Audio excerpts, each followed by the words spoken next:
Hey guys, breaking news in the David and Celeste case. Come on in. You'll want to hear all of this information. Grab yourself a cup of coffee or soda or whatever it is you like to drink, some water. You'll want to hear everything that is unfolding today in this case. The owner of the mansion is taking action. And I believe this is because they are frustrated with the LAPD's lack of transparency on this, but the LAPD does have a legal right to protect their case. And David's bizarre social media post, we're going to look at that together. Some more details on his manager, Josh Marshall. And also, we're going to talk about the Tesla hit and run. I was wrong. You were right. And we're going to do a Discord deep dive and try to figure out what the LAPD are looking for, because we are learning that they are working to connect David to Celeste. So a lot of the charges that I talked with you about during last week's live stream, it looks like some of those, the LAPD is trying to figure out ways to make those happen as well. So come on in, tell me where you're from. You can tell me what country, what city, what state, whatever you feel comfortable sharing. Know that this video is for educational purposes only.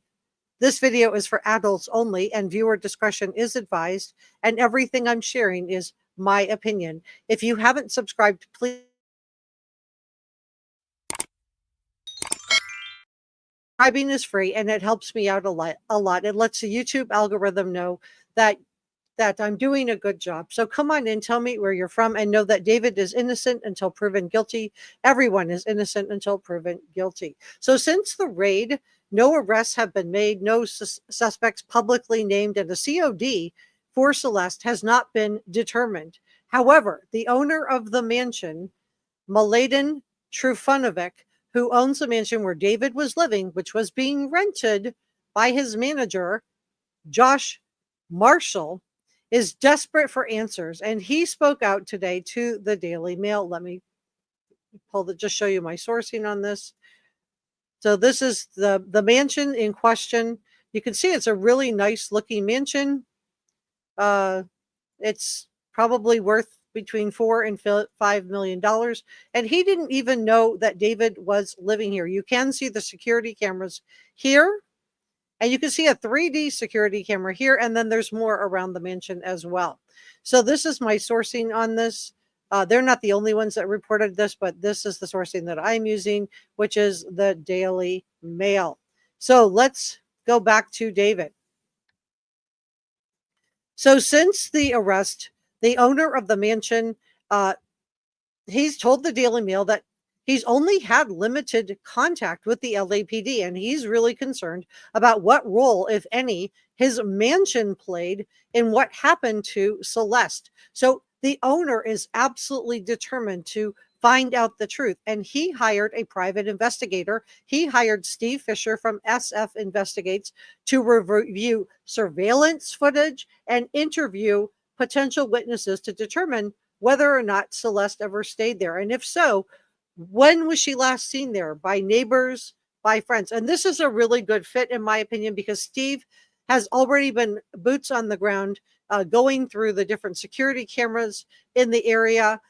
He also did speak to some of the neighbors about the Tesla. He's done some good private investigating on that. And we're going to be talking about the Tesla in just a second. But we're going to dump this David's. Let me put this up. We're going to dump David's Discord and his social media today. So the owner said that David Burke, he didn't even know David Burke was living in his mansion.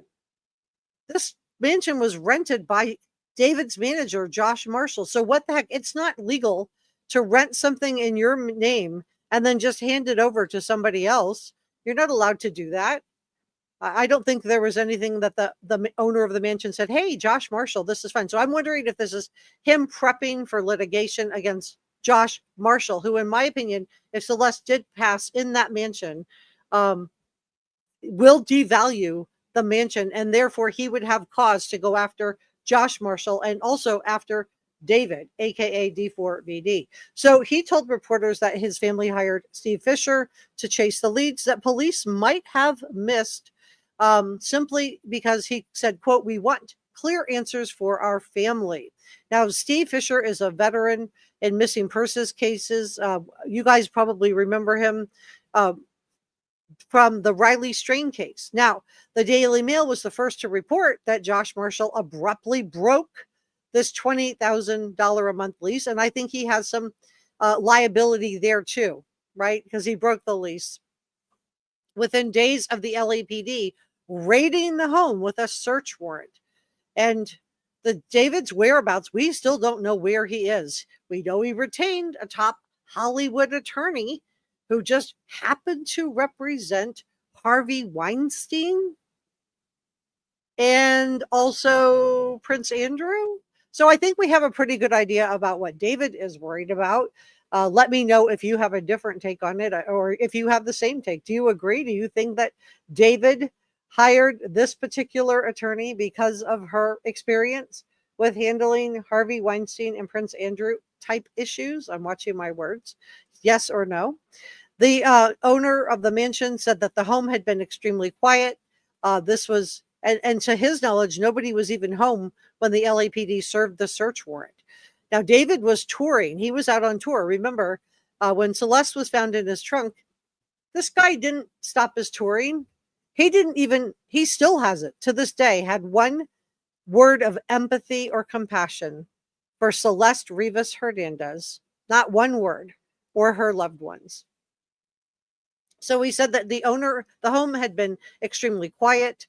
The weekly maintenance workers, the gardeners, the pool, the cleaners, the pest control, they didn't notice anything out of the ordinary. He said that the police activity left no lasting damage, and he hasn't been told what tests the LAPD have conducted. Now, what happened in that mansion could affect his property values, which is probably why he wants to know what happened. And also, I think it does leave room for a lawsuit, not just for David, but for the guy who had his name on the lease, David's manager, Josh Marshall, because he never told this owner that David was living there. So, and according to Josh Marshall's social media, he never lived there. And he didn't say he didn't visit there or spend the night, though. So I think, not that he, just putting that out there. So he said, quote, "I have not been told by law enforcement that Celeste passed away in the house. There's no obvious signs that something happened inside." He added that the LAPD had not shared any plans to return to the mansion for additional testing. He said, quote, "I believe they have everything they think may help their investigation. And although my family and I did not know Celeste or even David was staying in the house, we're terribly sad about her passing." So how strange is it that we have the owner who didn't even know Celeste that's putting out condolences, but we have David that has, and Josh Marshall, not one word for this girl. Well, I think Josh Marshall might have said a little bit, but mostly it was about himself. So how did Celeste end up in the front trunk of David's black Tesla? How did she pass away? How long had she been in that car before law enforcement found her? We don't know any of the answers to those questions yet, but we're going to try to figure out what the LAPD is looking at, because we are hearing now that the LAPD is trying to make connections between David and Celeste. So at this time, the LAPD says they're not sure if there's any criminal culpability besides putting her in the Tesla. But this is ridiculous. In my opinion, they may just be trying to get David to come forward and talk. They may be just trying to tone down expectations. But I think it's ridiculous because there is so much evidence that David was having a relationship with Celeste when she was 13 and 14 years old. He was harboring a runaway minor. So her COD has been deferred pending further tests. In my opinion, they're trying to get that toxicology from the vitreous humor, which is the fluid in the eye. They suspect she had been in the trunk for weeks and that she was found on September 8th one day after what should have been her 15th birthday. But we know she passed when she was 14 because law enforcement has told us that she was in the trunk for weeks. Now, investigators are also probing the nature of Celeste's ties to David, and we're going to do that together too. We're going to go through everything that we know about so far. So they are probably doing this in an effort to tie him to Celeste, to get justice for Celeste, and to prove that he was harboring a minor. Sources close to Celeste's family have previously told the Daily Mail that David was in an illicit and illegal relationship with Celeste, having first met online when she was 11 or 12, you guys. 11 or 12. Just let that sink in. 11 or 12. Additional details have been surfacing about the months leading up to before she disappeared. Well, dispatch records obtained by the Daily Mail show that police were at the Rivas family home in Lake Elsinore, California, 11 times before she vanished and 22 more times after. Now, some of these visits were just them following up on Celeste's disappearance, but some we don't know exactly why they were there. And you know what? I know people are really anxious to throw shade at the family. I'm not going to do that. I haven't seen anything that tells me they weren't looking for Celeste. I haven't seen, they reported her missing to police multiple times. I am not going to throw shade at this family. They have just buried their daughter unless something comes up that tells me that they've done something. Social media records and police records show that Celeste first fled Valentine's Day back in 2024, leaving a note for her family before she was reported missing that morning. Later that same day, they returned to the home several times over the next 2 days as relatives began posting missing persons flyers and missing person alerts online. She did return back to her parents, although it's unclear when. So friends told the LA Times that Celeste was upset by the public attention her disappearance had generated. Well, my question is, was she upset for herself, or was she upset because David was upset? By March 19th of 2024, Celeste was gone again. Police visited the house 3 times on that day. Surveillance footage published by TMZ appears to show Celeste walking past a liquor store, and I've already aired this on the channel, toward a dark vehicle, a black dark vehicle, like a Tesla, maybe, just out of frame. She was reported missing once more on April the 5th, and police made several follow-up calls in late April. So people who are trying to dirty up the family with the police, I'm not saying her home life was perfect. I don't know, but she wasn't found in their trunk. She was found in David's trunk. A TikTok clip posted by a cousin in June appeared to show Celeste at a neighborhood cookout, although it's unclear when this was filmed. Days later, David was too busy touring and too busy posting after Celeste was found in the trunk of his black Tesla to say one kind word about Celeste passing. Instead, he was busy transferring the deeds of 2 properties he owns near Houston, Texas, into his mother's name, according to property records. So is he doing that because he believes he's going to jail? Is he doing this to protect his assets from Celeste Rivas Hernandez's family? Is he doing this to protect his assets from the owner of the mansion? Because I think there's multiple people who could, be getting in line here to go after David. And maybe he has some liability with his management team too. I don't know. That's just speculation on my part. So he transferred these all into his mom's name. And in my opinion, this is sneaky. There would be, this followed the swatting of his parents' house, and somebody called in using a voice changer. A lot of people believe that David himself orchestrated this, that he was behind this. What do you guys think? Are you watching closely? Do you think that David is potentially the person behind the swatting of his parents' house? Was he the one that called in this 911 call to give himself an excuse to transfer the property into his mother's name? Put a 1 in the chat.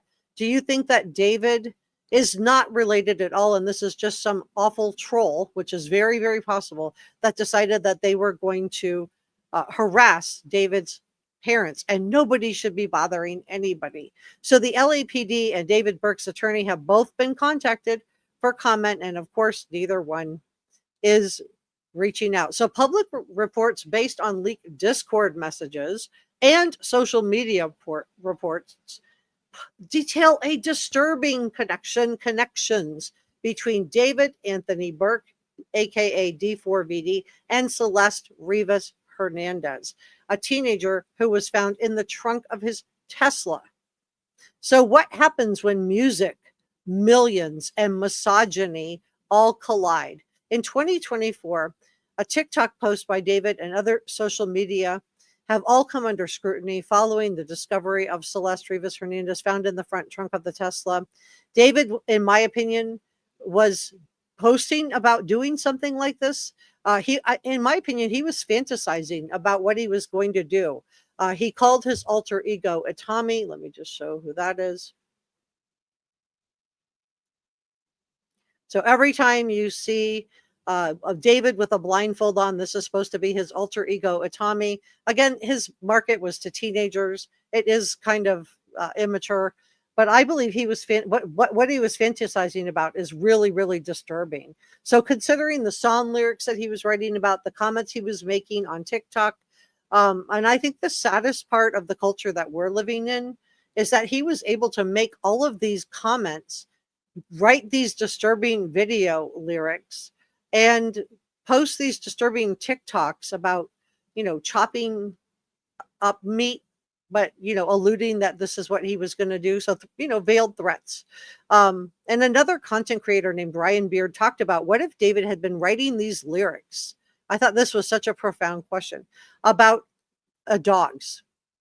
He said, what if he had been writing these about dogs? Would there have been an outcry if he would have talked about that he was going to, chop up a dog or something like that? If he had shown images from American Psycho of using I don't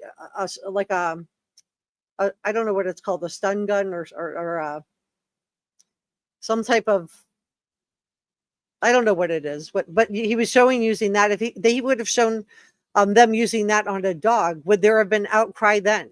And have we become too? And the question that he's posing is, why wasn't any of this called out? Because Tommy was David fantasizing about what he wanted to do. Because I believe that the reason that David was involved with an 11-year-old, 12-year-old, 13-year-old, 14-year-old is because he hated women. So the Tommy character is supposed to be David's alter ego, inspired by Japanese manga and anime. It means pain in Japanese. And the character is portrayed as an agent of chaos who appears in some of David's music videos, such as Romantic Homicide. And in my opinion, David was actively fantasizing about what he would like to do. I believe that he disliked women. I believe that this is one of the reasons that he was attracted to Celeste. It wasn't about love for him. It was about control. It was about domination. So the character concept behind Tommy is an evil, blindfolded version of David who commits murders, and that David, as a detective, has to then solve. So let's unpack that a little bit. He creates an alter ego who does away with girls, right? That's who he's doing away with. And then David has to solve the crime. And so I think this is evidence, this is really similar to what we saw in the Brian Kohlberger case. We know Brian Kohlberger purchased that K-Bar knife in March of 2022. And he broke into on November 13th of 2022. So months and months later, he broke into the 1122 King Road house. But I think Brian Kohlberger was also fantasizing about this for a long time. I think that David was thinking about this. I think he was obsessed with this. And if you follow the progression of his music, he talks about red string theory and how they would always be connected. And while Celeste is hidden in the front trunk of his Tesla, David is traveling around the country with an adolescent-sized casket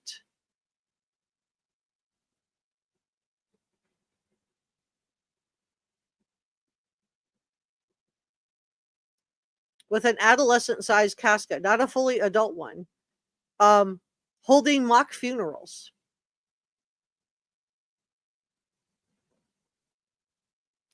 So we're supposed to just believe that it's a coincidence that Celeste is found in his trunk and that there's nothing to see here, folks. The autonomy concept originated from a manga series that David was writing, where the character is very dark, and I do really like the way that um, the other content creator that I talked about a few minutes ago, let me look up his name again because I forgot, his Ryan Beard. I do like the way that he poses. What if he was saying this about a dog? Some of these posts. And anyway, so his music video appearances, the character first appeared, this character, this Itami character, this his alter ego, um, in Romantic Homicide, and his presence is continued in other videos like Rehab and One More Dance. So I think David was always disturbed. I think he was probably always very predatory, and this is evidenced by his obsession with Celeste, his obsession with causing harm to girls, and his obsession with graphic, gory violence. So David developed this alter ego, and many people have zeroed in on this. And you can see, and this is a black and white picture, but there is this actually is a shirt that he was selling, shirts that had paint splattered on them that was supposed to be blood. And we also have people that say that the actress in some of his videos, the one that was lying on the bed with all the candles around her, did resemble Celeste. And David said, as a detective, I'd be solving murders that I'm committing myself. So was David confessing to us all along? Let's look at a post that David made on social media. Let me pull this up.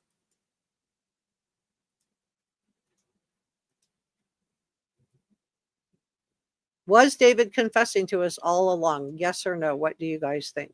Please watch your words. Don't use the G word. Okay, so let me put this up. Take this down. Okay, let me move myself out of the way so you guys can see. So this is Twitter, and David said, hey guys, this is in February of 2023. We have officially named the blindfold character. His name is Itami, which means pain in Japanese. I have a lot of cool ideas. Yeah, because I think that threatening to do harm to women is really cool. Of building out the story with you all. Feel free to leave conspiracy theories and expand. The D4VD verse is only getting started. Well, that didn't age very well, did it? So in an interview with Mahogany, David describes his sister's closet. And I guess this is where he started creating some of the music. He said the acoustics in there were good. The only thing that, and so what did he come up with his first song? Runaway. Coincidence? And normally this would not be upsetting or disturbing, except for the fact that Celeste was a runaway. She was a runaway. Another video has also drawn attention for a scene in which a body is placed into a trunk of a car. Trying to see if I have that one handy. I do not, and I have to be careful what images I use, but with David portraying both the victim and the perpetrator, David is fantasizing about this. In my opinion, he's fantasizing about doing away with Celeste. He's acting it out. So again, I go back to the video that was done by the other content creator, Ryan Beard, who said that if this was an animal and he was doing this with a dog, there would be an outcry. But because it's a young girl, then then it's just art. Let me pull this up. Let's look at this together.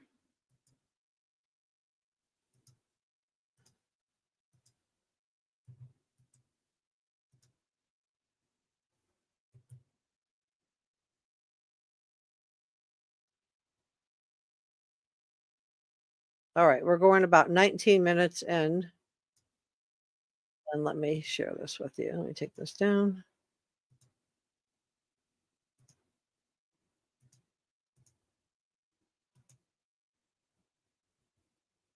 big into anime and I'm really big into manga. And I wanted to make my own manga series at one point, and I was writing a lot of poems and writing a lot of Hang things on. for it. I'm And gonna a boost this big down. part of that manga was an evil version of me named Tommy, which means Okay, just a quick it's time to sound. start talking about that. I had been a fan of this channel called Can you guys just hear this? Yes or no? I just don't want to play it and then find out that you guys can't hear it. Overcast for a really long time. I had watched their music videos. They do a lot of things with like underground artists and upcoming artists.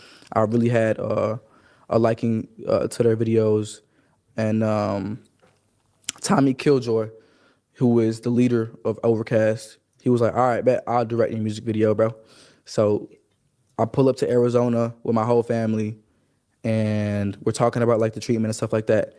And I had the idea to kind of make this first music video introduce a character that I had been kind of ideating for a really long time. That's why you see him with the blindfold and the bloody shirt aesthetic and the bow tie. I'm really big into anime and I'm really big into manga. And I wanted to make my own manga series at one point, and I was writing a lot of poems and writing a lot of things for it. And a big part of that manga was an evil version of me named Tommy, which means pain in Japanese. And he wears his blindfold, and he's basically an agent of chaos and kind of my alter ego. And the story of the manga went like I was a detective, and there was an evil version of myself that would kind of come out at random moments, kind of like Fight Club with Tyler Durden. And he would commit the crimes that I would have to solve as the detective. So like when I was as the detective, I'd be like solving murders that I'm committing myself. And it was like a cool little story. I didn't think anything would come of it. It was a cool little story, you guys. It was just a cool little story. Just a cool little story. And just think about this. His audience is kids. This is who he's influencing. And we wonder why there's so much, so much problems. Let's keep going. But his audience is kids. That's who he's targeting. That's who's buying these bloody shirts that he's selling, while his underage girlfriend is in the trunk of his black Tesla. Like it was in the vault for like months and months and months. And I introduced it for the first time on screen because I had the opportunity with music to kind of explore this idea further with the Romantic Homicide music video. And people were asking so many questions. I was like, yo, this is kind of fire, because like nobody would have ever heard of it if it wasn't for this music video. But Tommy was a staple of this music video. You kind of see him throughout the entire thing. He's holding the knife with a bloody thing. You get the girl who's basically like the ghost of the person that he killed. The girl, right? Not woman. So imagine if he was making this video, just like Ryan Beard said, and he was using a dog instead of a girl. There would have been an outcry, right? But no outcry for a girl. It was his first victim in the manga. And I put that all His first victim. So was there going to be more? On screen, and me and Tommy had a great time just like chopping it up and getting to kind of merge creative ideas on the entire thing. And the Bloody Rose aesthetic was birthed in that music video as well, and kind of me representing my entire artistry through this rose, which is like beautiful things can hurt you, with the stems having thorns on them, and that became my... So beautiful things can hurt you with the thorns, right? And note, what's the title of his last album, his most recent album? Withered. The rose is now withered. So Celeste, who's a minor, who was 11, 12, 13, 14 years old, not age of consent, which is 18 in California, is a minor through all of this while he's having this aesthetic. His aesthetic is traveling around with a casket, selling red painted t-shirts to depict blood, holding mock funerals, and having his alter ego kill girls. That's his aesthetic. Entire aesthetic for like the rest of time. I kind of still, even to this day, use that Bloody Rose to kind of show how beautiful things can hurt you, even through music. Like music is very beautiful, but it can also hurt you with the lyrics, or, make you think about certain things in your own life that make you think about painful things and stuff like that. So what was he thinking about? I would love to know. I would love to know what the thought process was there. So what is an incel? I'm disturbed at how excited he looks when he's talking about this, how he describes it as a cool aesthetic. Again, Ryan Beard's question, I just keep coming back to that. I just thought that was such a good way to reposition, to put a different perspective on his cool aesthetic. But his eyes are widened. He's describing it as cool, and it's not cool. What he's talking about is not cool. It's straight up incel type of talk. So what is an incel? An incel is someone who's involuntarily celibate. Most people who are celibate, either voluntarily or involuntarily, I just want to make this clear, I repeat, do not bother anybody. But there are a small group of extremists online who identify with other incels like Elliot Rogers and Brian Kohlberger, and they absolutely despise women and girls. And in this case, Celeste wasn't a woman. She was a girl. She was 14 years old when she was put in the trunk of David's Tesla. 14 years old. So why did David's manager decide that he wanted to represent and help platform music like David, since Josh Marshall tells us that he has a 14-year-old daughter? What did Josh Marshall see in all of this that made him decide, you know what? I want to platform this.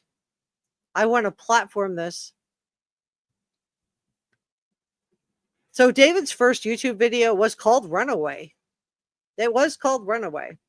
So even early on, in my opinion, he's posting about Celeste. And the idea that he didn't know she was missing or thought she was older than she was is ridiculous. He knew she was missing.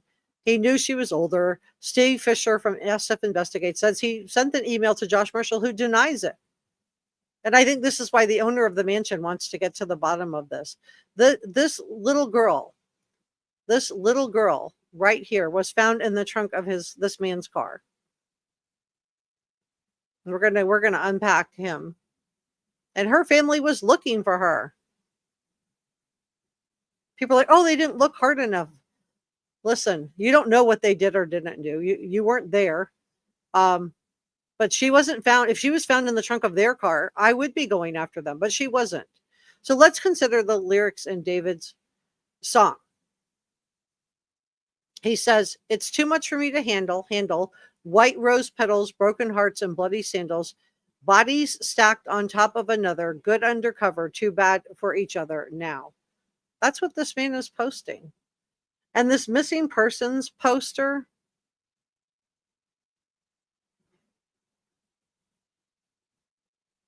of Celeste, where she's wearing the Hello Kitty sandals, and people are calling out these coincidences because we have David referencing Hello Kitty Girl as early as 2021. So Celeste would have been 11 or 12 years old. And he's referencing Hello Kitty Girl. And this is Hello Kitty sandals. And he has a song called Runaway. This is Josh Marshall, the manager. We're going to unpack this social media, y'all. So I believe that David was fantasizing about this for a long time, in my opinion. He was selling those t-shirts. Again, his audience are kids. So what are we normalizing? Are we normalizing doing away with children now? Is there like a line we're not going to cross here? Or is this okay? So I just have a question for Josh Marshall. So please don't send any hate to Josh Marshall. But I do have a question for Josh Marshall. I have a question for you, sir. You have a 14-year-old daughter, and I normally wouldn't bring her up, except you brought her up in a social media post. You claim you had to comfort her after Celeste was found in David's trunk. So did your daughter know Celeste? But I want to know from you, Mr. Marshall, what were you thinking when you represented David in songs and his music, like Romantic Homicide? Did you have any repercussions, sir, about any repercussions about his lyrics, his depiction of hurting girls, or his holding of mock funerals? You say you have a 14-year-old daughter. Do you feel any responsibility for her and other girls by normalizing incel type of lyrics and incel behavior? Because you brought her up in your post that you made on TikTok with your faux outrage, in my opinion, over what happened to Celeste. And so here we are. So what is a incel? An incel is someone who harbors deep resentment toward females. And in this case, it's girls. It's girls. And David was homeschooled. We don't know why. Misogyny and entitlement. Their anger stems from a sense of entitlement to have a romantic relationship. And when this doesn't happen and their needs are not met, then they blame girls and they blame women.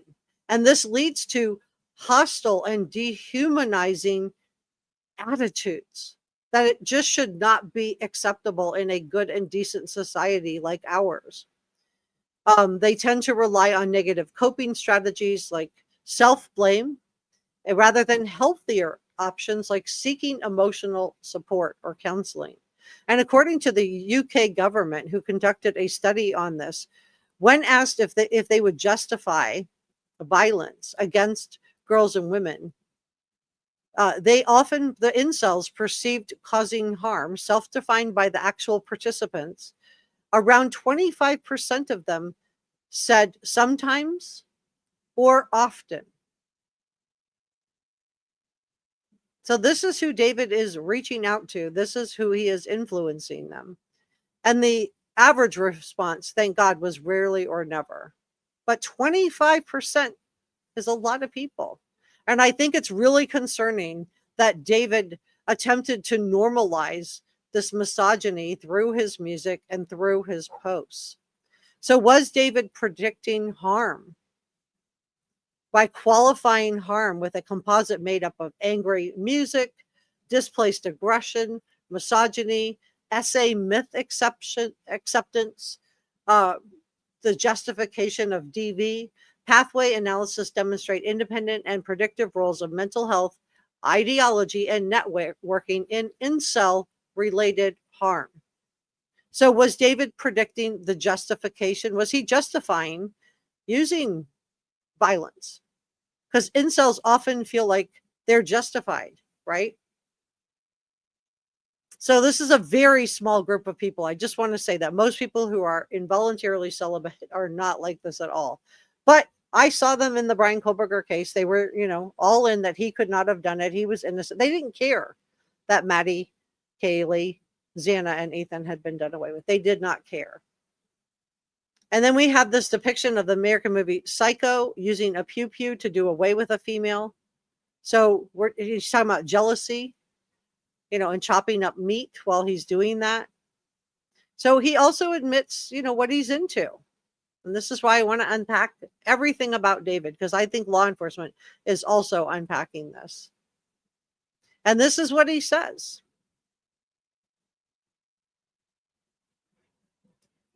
He says, let me see if I can make myself. I got to a point where I don't even cringe when I see it no more. What is he talking about? He's talking about gore. That's what he was into, you guys. You guys can Google it. I am not going to talk about it too much more, but you can Google it. Videos and what I just said a few minutes ago. And it looks like, he talks about it. I don't even cringe anymore. That's what he was into. That's what he liked. So he said, I used to be addicted to watching this type of video. There's him admitting it. Anytime you see a crown, that's David, because he's the king, right?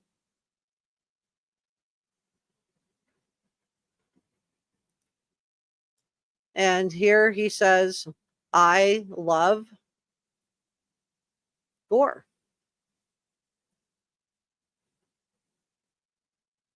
And this is in February of 2023. And this is him chopping up meat. Chopping up raw meat with the caption, me if I see her talking with other dudes. And this is in 2024. Just keep in mind that Celeste was 13 or 14 when he posted this. 13 or 14 years old. And then we have the American Psycho post where David shared a clip from the American Psycho with the caption, me after hearing about her past with other boys. I'm just absolutely disgusted. with him. But he says, I'm jealous and utterly disgusted by her actions. Again, she's 13, 14. She had that one boyfriend that we met. And then we have the comments. Ponzalo is telling everybody that David is a PDF file. Please watch what words you are using. Don't use the G rumor word. You can use PDF file. But it says, did you know that David likes kids? I want to tell everybody, and he's trying to sound the alarm. He is trying to sound the alarm. So let's think about David's Discord timeline, you guys. David was 17 at the time that he messaged this. Celeste was 11.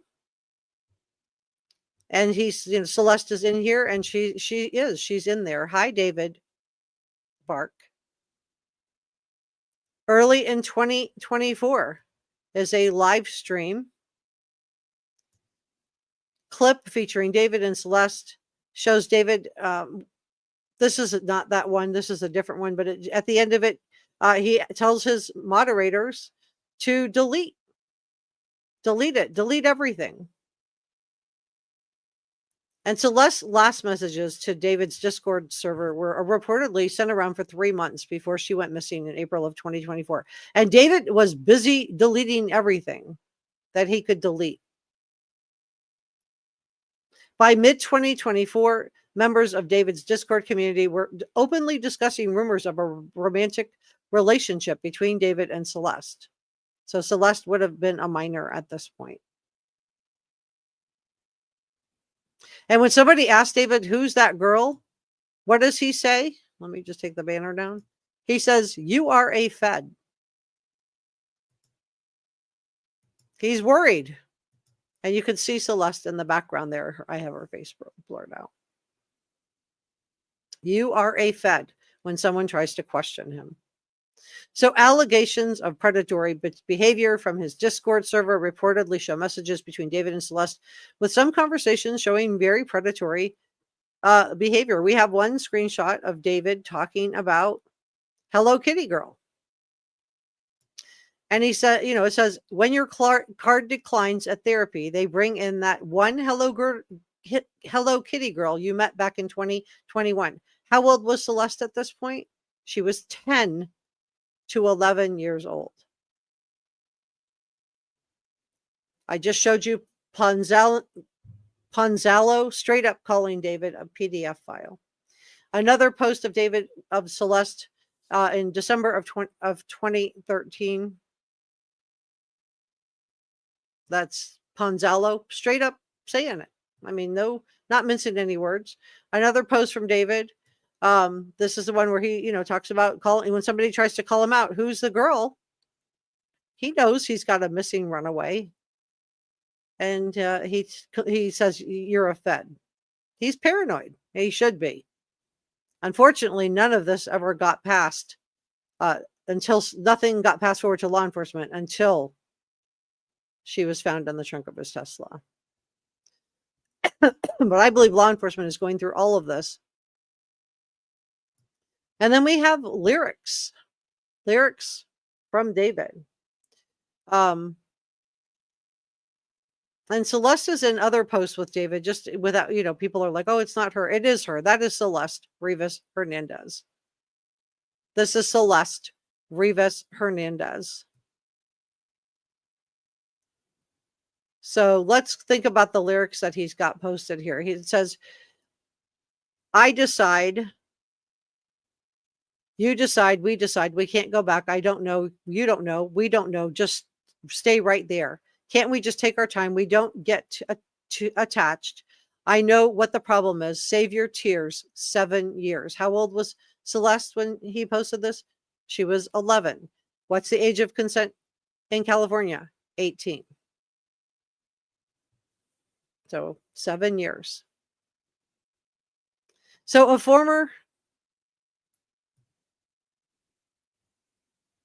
and that is Celeste. A former Discord moderator for David's server and Twitch channel claimed that they were not aware of Celeste's true age. I believe it. They didn't know she was a missing person. They probably thought she was age appropriate, but she wasn't. So the LAPD has been conducting their own investigation, trying to find connections between David and Celeste. David initially had his PR come out and say he was cooperating with authorities, but the LAPD, when they were point blank asked about this, they declined to comment. So that tells me David is not cooperating. And we know David was in deleting everything he could. April of 2024, Celeste Rivas Hernandez was reported missing from her home. September 2025, she's found in the trunk, the front trunk of David's Tesla. So everybody who wants to distract with fake ID cards and her family, whatever the problems were, I just want to say that if Celeste had been found in the trunk of her family's car, I would be all over that. But I'm not all over that. They just buried their child. They reported her missing. You know, could they have done more? I don't know. It seems like they tried. She kept running away. So now let's talk about David's car and that hit and run. And then we're going to talk about David's Withered album. We're going to go through that together. Withered, the white roses withered, of course. The thorns can't get them now. But let's look at this hit and run that you guys were trying to tell me about. And I had seen the information from News Nation that I have to let the ad play through without sound. So I'm just letting the ad go. But I had seen the News Nation that said that it was a different model of Tesla. But you guys are telling me point blank that this is a Tesla and it is the same model as this hit and run. So is this related? Let's find out together.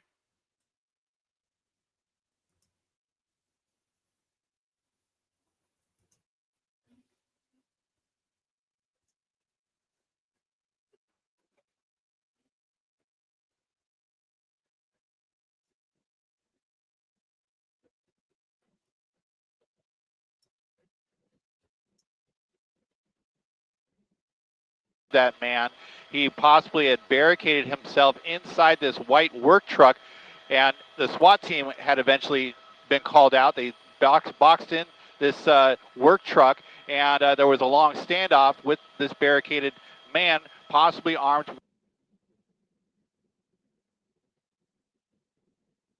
This is so weird because this is not the story I was trying to pull up. Hold on one second.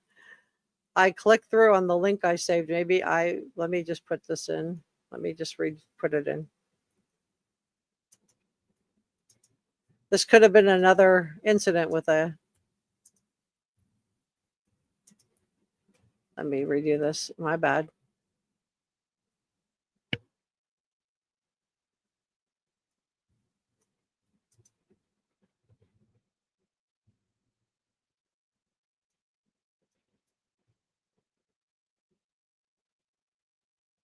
And this would be in LA. There it is. Okay.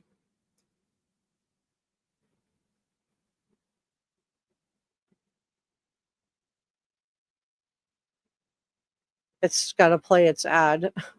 I hope this is it. I hope I'm not just keep putting stuff up. This looks like the exact same thing. So this is what's coming up when I'm trying to put the Tesla in.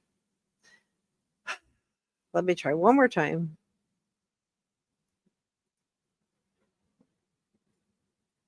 This is like what I dream when I dream like I'm having a bad dream.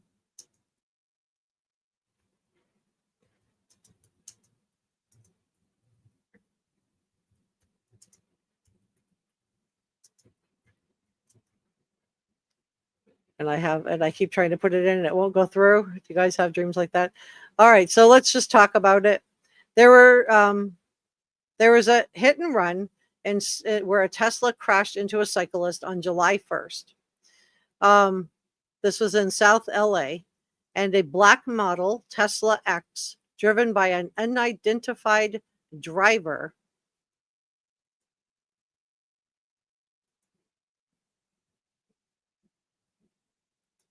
and let me just share this.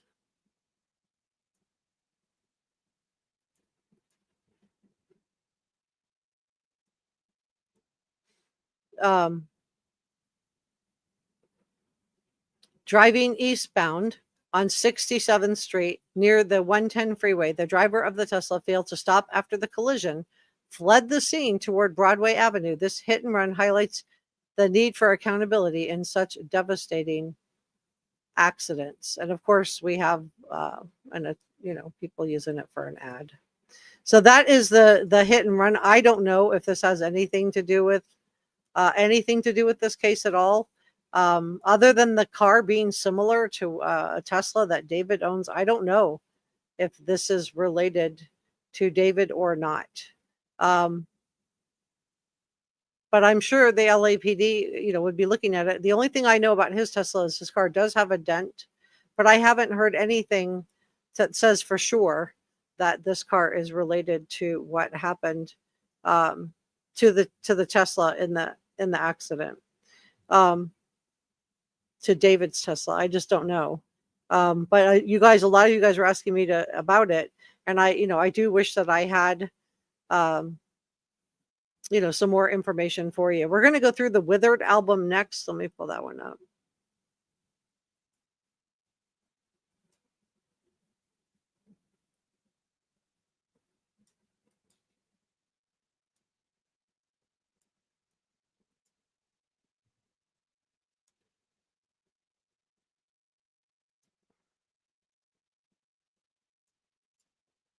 Okay.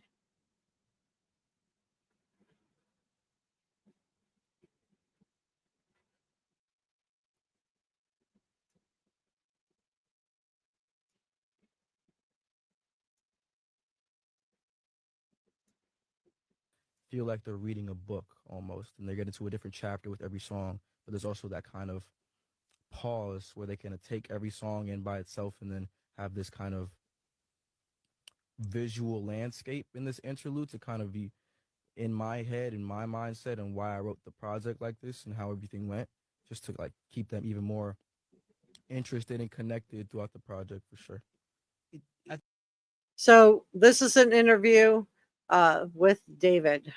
The end of the interlude, correct me if I'm wrong here, she says, "I love you." Mm-hmm. You don't respond. She says, "I love you" again. It repeats itself, and you don't respond. Was that done purposely? Absolutely, because the next song after that is This Really Love?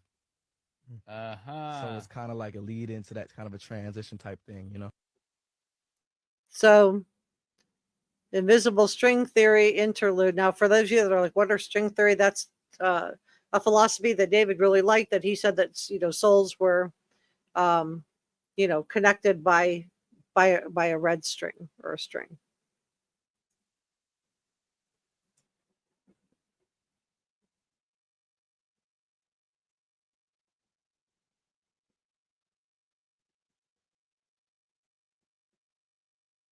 And then I cannot play his song, so I won't play that. I don't want to play his music. I don't have a copyright right to play his music.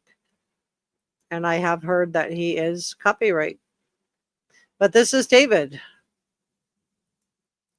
In the back of my mind, I illed you with a K.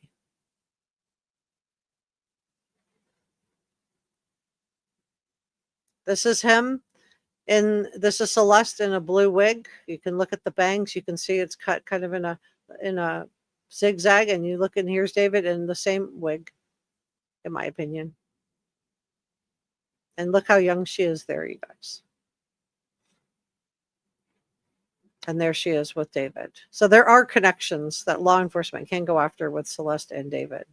There are pictures of them together without her face covered, even though a lot of them, her face is covered.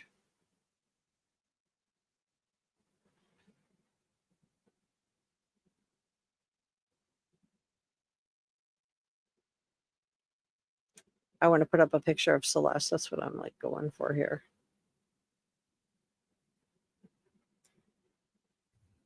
So I do think it's really disturbing. I'm curious what you guys think about this. Do you think that law enforcement's going to be able to find enough connections between Celeste and David to be able to charge him? Just really curious what you guys think about this. because I think it's really disturbing. I think the whole incel aspect is really disturbing too. And I'm just really bothered by the fact that this is being normalized, the way that we are talking about treating girls, that this is being normalized, that this is being considered acceptable, because I don't think it is. And I think that, hearing David talk about his alter ego and what his plans were, and that his whole idea was, well, I have this alter ego. And my thought is that, he created an alter ego that, was something that he was fantasizing about, in my opinion, something that he was into. Mike saying, please like, share, and subscribe. Thank you for being here today. Yeah, subscribing just lets the YouTube algorithm know that I'm doing a good job. I'm not, I'm trying to move myself out of the way here. Let me put a different picture up. But it really bothers me that there were all these red flags and that nobody, did anything. It really bothers me that Josh Marshall, who signed for this lease for this guy, for a 20-year-old, apparently didn't know who else was, before you put your name on it, don't you have some responsibility to know who else is in the house? Was there any agreement between the two of them, or is it just, I don't care? Thank you so much, Tara, for modding today. Dee Dee says the G word, brooming. Yeah, please, you can use brooming if you want to use that word. Just use brooming. Let me go through this. Michael, thank you so much for the $1.99 super sticker. That is so kind of you. Thank you so much for that. Thank you to NJS for gifting a reporter room membership. We are going to be doing a members only video after I do the Jack and Lily video in 2 days. So nice of you. Thank you, NJS, for gifting 5 reporter room memberships. That is so kind of you. Thank you so much, NJS. And thank you, Nanya Biz. Thank you so much for the $2 super sticker. She says, let me do the applause, so I don't want to forget that. Ooh.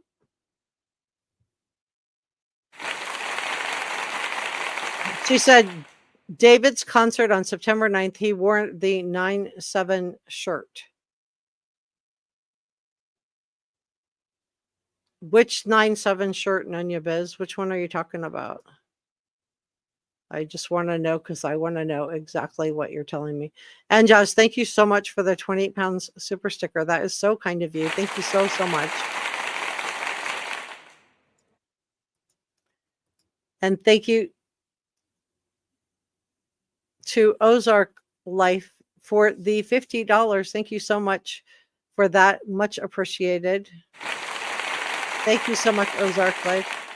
And Ozark Life says, Google what BARC stands for. It's a legal acronym that defines felonies that can lead to murder. All right, let me look that up.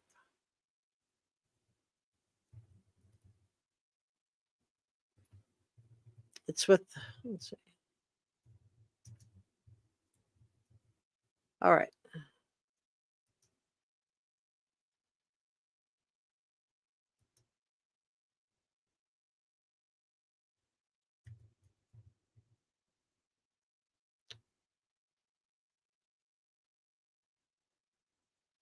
I'm looking for that. I don't see it. Let me make sure I've got it spelled the same way that you do. B-A, oh, R-R-K, my bad. Okay. B-A.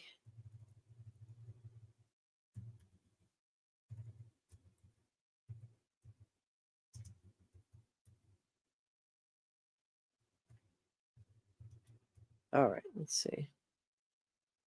It's a mnemonic. Oh, it's a mnemonic. Okay. For burglary, arson, SA, robbery, and kidnapping. Oh, wow.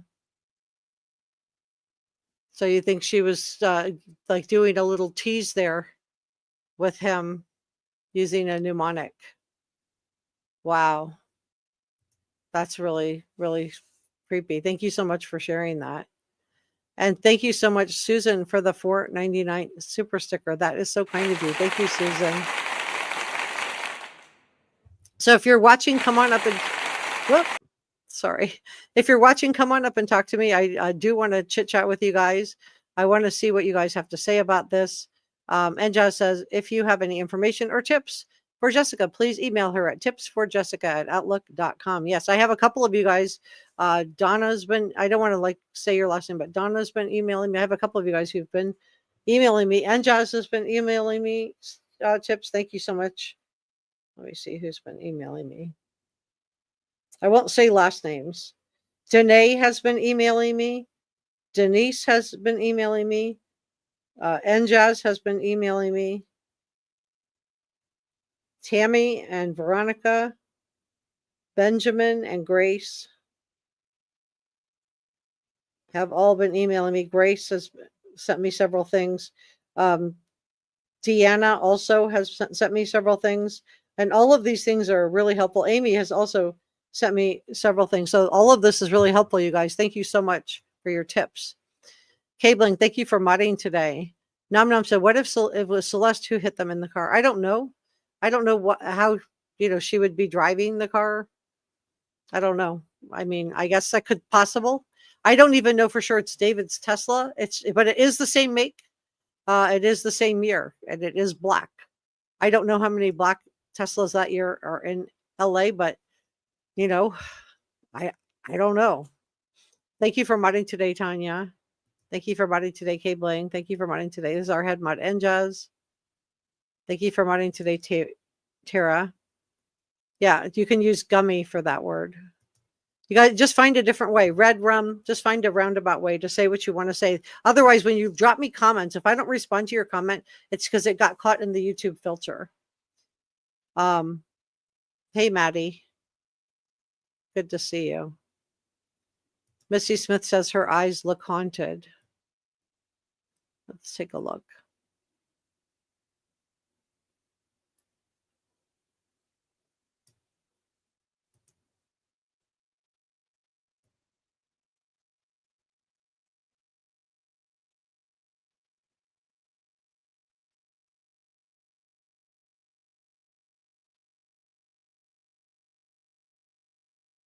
I mean, I think she would have been pretty stressed out at least by the end, unfortunately. I think she probably would have been. I think stuff. And then he's doing all these veiled threats, right? Re-la-di-da. Re-la-la-di-da.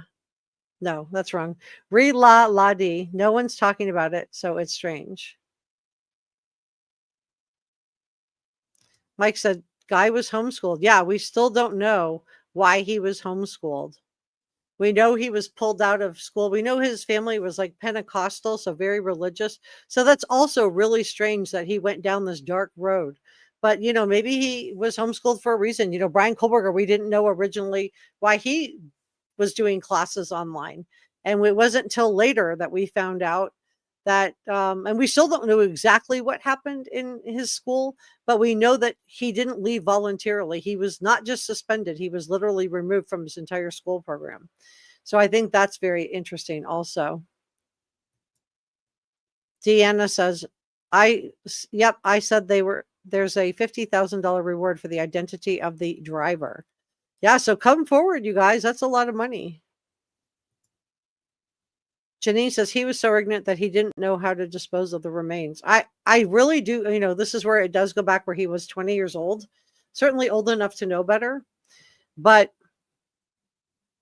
people have asked me, like, why would he leave the remains in the car? And to me, he was 20.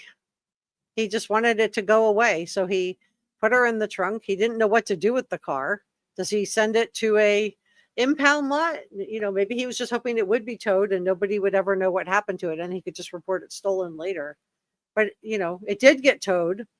But unfortunately, they smelled something in the trunk. Namna said, I feel that way too. Like she witnessed a hit and run.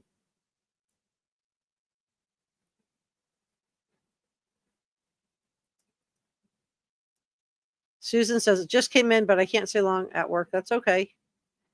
Yeah, Tanya's asking, please subscribe. Yeah, please subscribe and give this a thumbs up. It lets YouTube know I am doing a good job. I know there have been people that have like put out, a lot of misinformation. I'm trying to bring you credibly sourced information. Yeah, please help. Allison said, when Celeste was home and the home movie got her, she turned around. Did anyone else notice that the look she gave, that kind of that teenage mood? Yeah. So the word is he's been gumming her all along. Yeah, exactly. Maddie says, I'm coming in late. I've heard about I heard about the private investigator, and the owner of the mansion hired a lot of stuff coming out. Yeah, and I'm like really happy. And the other thing I would do if I were Celeste's family, I would highly, highly encourage you to hire your own private attorney at this point. David's, moved his assets around. He's probably hoping to discourage you. Don't be discouraged. It can be reversed. Please get your own lawyer and start advocating for yourself. And Jazz is asking people not to use all caps. Num said, just speculating that the cars match for hit and run, and his attorney specializes in DUI cases. Well, she does a lot of cases. She also does Harvey Weinstein and Prince Andrew. She's a criminal attorney, but yeah, that is interesting. I don't know. I wish I had like a better answer for you, but I just don't. I understand why you guys are suspicious, especially being that it was a hit and run, unsolved. And people are looking for a motive in this case. But in my opinion, it could just be something simple. It could just be that she wanted to go home, right? She wanted to go home. She wanted to go back to her family, or she was aging out. Num says, I thought he might have that it might have been Celeste. No, yeah, it wasn't her. And Susan says, well, that red string is going to haunt him. Let me pull that up for those of you that are like, what is she talking about? Let me pull that up for you guys. I did talk about it, but it's been a while.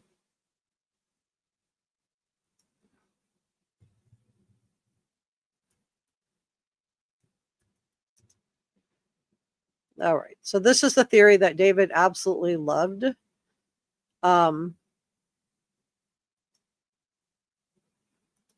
And that, he was really into. Meeting again. So it's an East Asian mythology that believes people who are destined to be present in each other's lives are connected by a red string, and life will bring them together to meet again despite time, circumstance, or distance. Some people call it a coincidence and say that the world is small, but I can't help to think that we're all connected. So that's basically, what a lot of his stuff was about. And that's a, philosophy that he was really into, along with all of his horrible things, like traveling around with a casket, a adolescent size, a teenager size casket, not a full size. Laura said, I wouldn't play it. I wouldn't play it even if there were no copyright issues. I would play the songs because I would love for you guys to hear it. But I know I've heard that he's going around copyright striking people. He's probably looking for money. Hi, Sarah. Allison said, David got kicked off getting Celeste doing things she was too young, aka driving. Yeah, could be. It could be. I mean, you guys could be right. Mike said that his music stinks and creepy too. I think the music is really disturbing in the sense that, it's not really an aesthetic, right? Talking about doing away with kids is not an aesthetic. Yeah, and his first song is titled Runaway. His first song is titled Runaway. So what are the odds that his Hello Kitty girl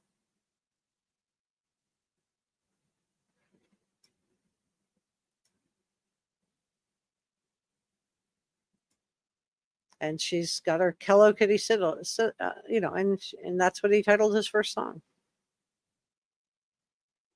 Very, very concerning. Thank you for your beautiful purple hearts for Celeste. If you're watching, please drop purple hearts in honor of Celeste Rivas Martinez. Please say her name. Let's keep her name out there. Thank you so much. Yeah, you're right, Cabling. Children have become expendable. And I'm like, where are we if that's where we're at? Where are we if, and that's where I really did like what Ryan Beard had to say yesterday. I did really appreciate what he had to say, which is, if this was about a dog, if he was about doing this to animals, people would be crying out. So why is it okay that he's, talking about kids? And this man says he has a 14-year-old that he had to comfort. Why are you platforming trash? Why are you platforming misogyny? Why are you platforming hate?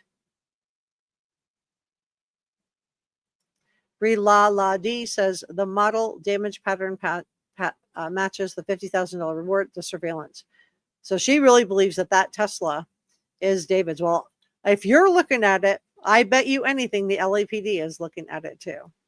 Tanya said, thanks everyone, and I hope you all have a great night.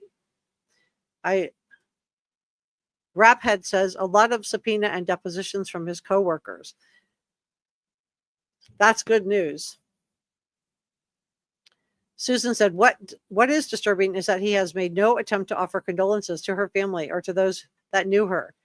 Yeah, I know. And it's not like it's not like it's a big secret that he knew her. I mean, he's got pictures with her. He's got pictures with her. I mean, that's her. So it's not like it's a big secret, David, that we don't know you were with her. There you are with her.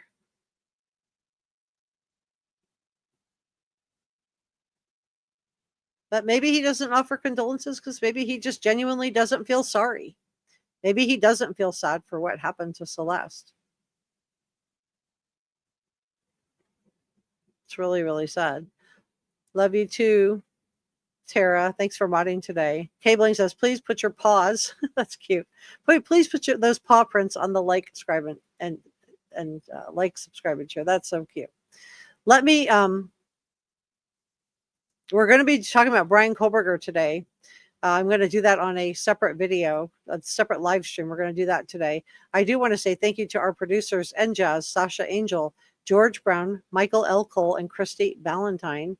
And thank you to our amazing channel members for allowing me to cover cases like this. So we are going to be doing a channel member only live stream in 2 days, right after I do the Lily and Jack live stream. I'll be live streaming on this case as well. Because it seems like there's breaking news on this almost every single day or every other day. So I will be continuing to follow and live stream on this case too. So I'll be adding a live stream for this case, and then we'll do the live stream Lily and Jack Sullivan case, who disappeared out of Nova Scotia, Canada, and then we'll do a members only live stream. So if you would like to join me for that, I would love to have you. And thank you to Michael L. Cole, Njaz, Bernice, Nick Dog King, Michael L. Cole, Green Eye Sparkle, and Rich H, and Njaz for those gifted channel memberships and super thanks and coffee gratitude. So thank you so much for your input. Let me see if we have a couple more comments we can go through. If you're modding, please drop me a comment. I want to say thank you to Tanya. Oop.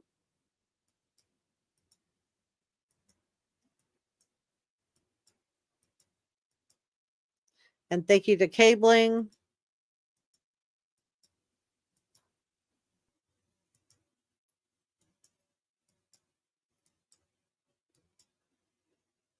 Thank you to Dee Dee. Thank you to Njaz.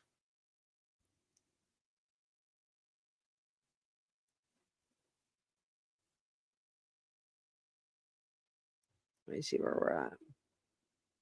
Thank you to Michael and Susan.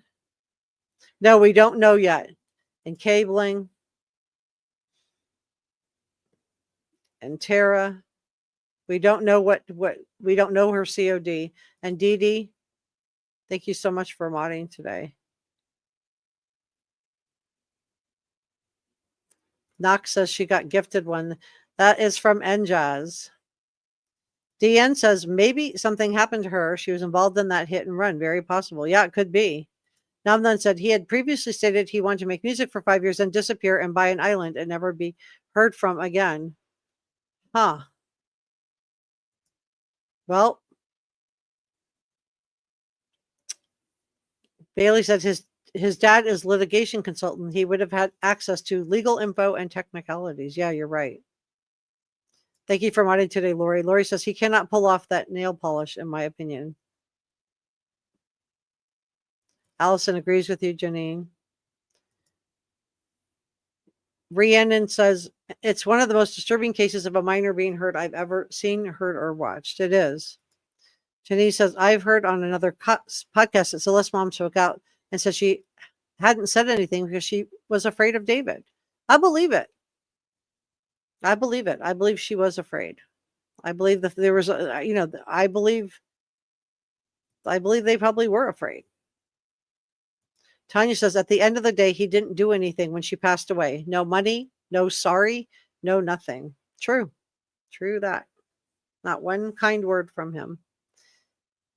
All right, guys. Well, I'm going to leave it there. I just want to say thank you so much for coming by to spend a little bit of time with me. If you haven't subscribed, it's free. It does help me out a lot. Follow me over because I'm doing Brian Koberger and we have new information on his family, specifically his sister, Amanda. I'll see you in a minute.